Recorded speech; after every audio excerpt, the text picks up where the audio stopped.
Bears Trouble at School by Stan and Jan Berenstain. When a problem at school is kept secret too long, it can grow till a cub thinks that everything's wrong. The Berenstain Bears Trouble at School. Though brother and sister bear were usually very healthy, they occasionally caught cold.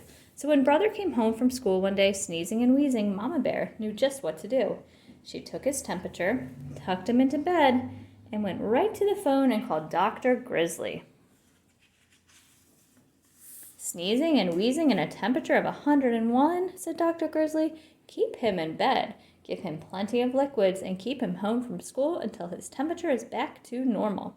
Mama followed the doctor's orders, and little by little brother's temperature began to go down. I feel a little better, he said. May I get out of bed? I'm afraid not, said Mama. The doctor wants you to stay in bed. But there's no reason why your stay shouldn't be as pleasant as possible. Papa, she called, would you bring up the portable TV? The portable had remote control, and pretty soon brother was having a fine time switching from one cartoon show to another. When he tired of TV, he got out his comic books, and when he tired of those, Mama brought him his dinosaur collection. There was no doubt about it. Except for his sniffles, Brother Bear was having a pretty good time. So when Sister Bear brought home a folder of schoolwork for him, he hardly looked at it. He was much too busy having fun. But while he was at home having fun, his fellow students at school were hard at work. In the classroom where Teacher Bob was teaching a new math lesson, they had learned to add, subtract, and multiply. Now they were learning to divide. On the soccer field, where Coach Bruin was getting the team ready for the big game against Beartown. Cousin Freddie, he called, take Brother's place at forward. He's out sick. Yes, sir, said Freddie. This was the chance he'd been waiting for. It wasn't until Brother was all better and ready to go back to school that he remembered the folder of work. Oh, well, he thought, I'll study it on the bus. But that's where he heard about Freddie and the soccer team. He was so upset he forgot all about studying. When Coach Bruin had extra practice during early gym, Brother became even more upset.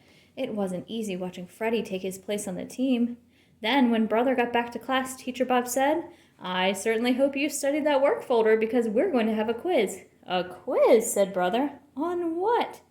On division, of course, said Teacher Bob as he handed out the quiz papers. Brother might have managed even then. He was good with numbers and might have worked things out if only he'd been able to concentrate. But all he could think about was Cousin Freddie out there kicking field goals while he sat on the bench. The quiz was a disaster. Not only did Brother get every problem wrong, but Teacher Bob wrote on the paper, very poor, must be signed by parent. Brother didn't know which was worse, the soccer mess or the quiz disaster. What would he say to Mama and Papa when they asked him how things had gone at school? He was so busy feeling sorry for himself on the bus ride home that he didn't notice that Sister was coming down with a bad case of the sneezes and wheezes.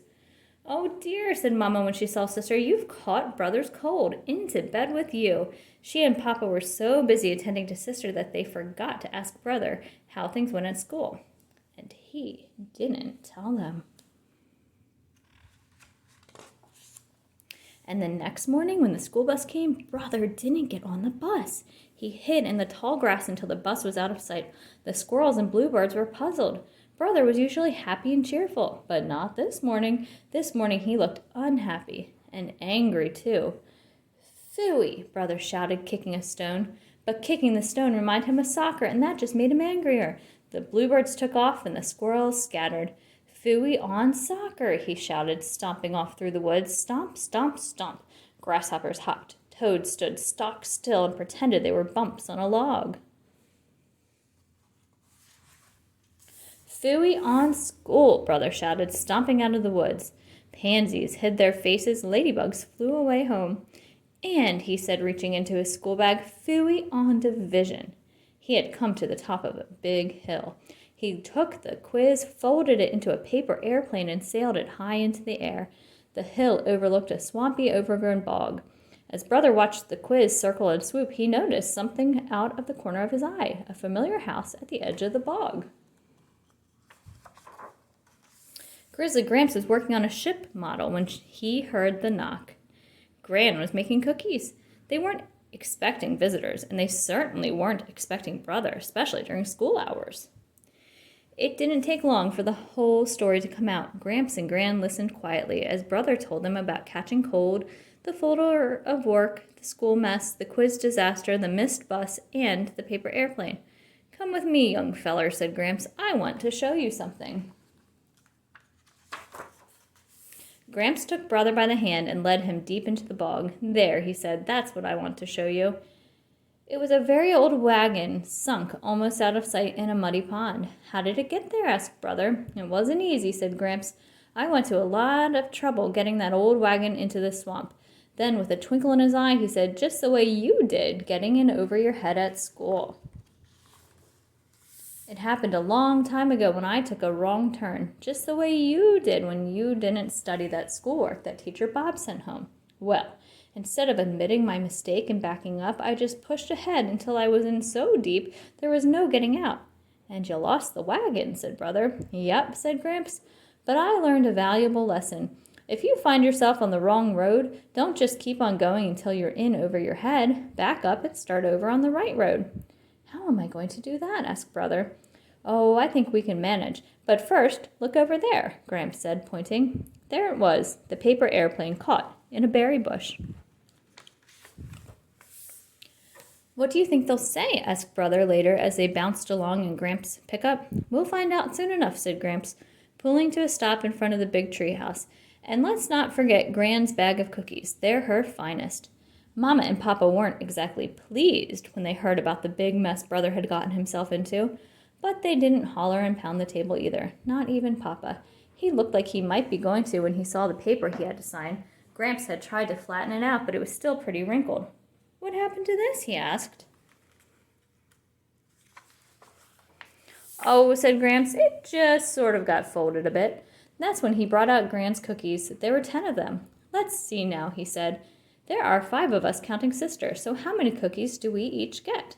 2, of course," said Brother, dividing them up. "Don't look now, young feller," said Gramps with a wink, "but you just divided 10 by 5. "Is that all there is to dividing?" said Brother. "That's all," said Gramps.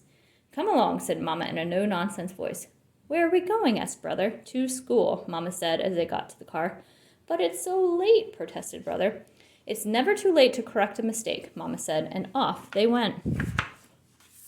Brother got to class just in time for a retest. The class hadn't done very well on the division quiz, so Teacher Bob was giving them a second chance.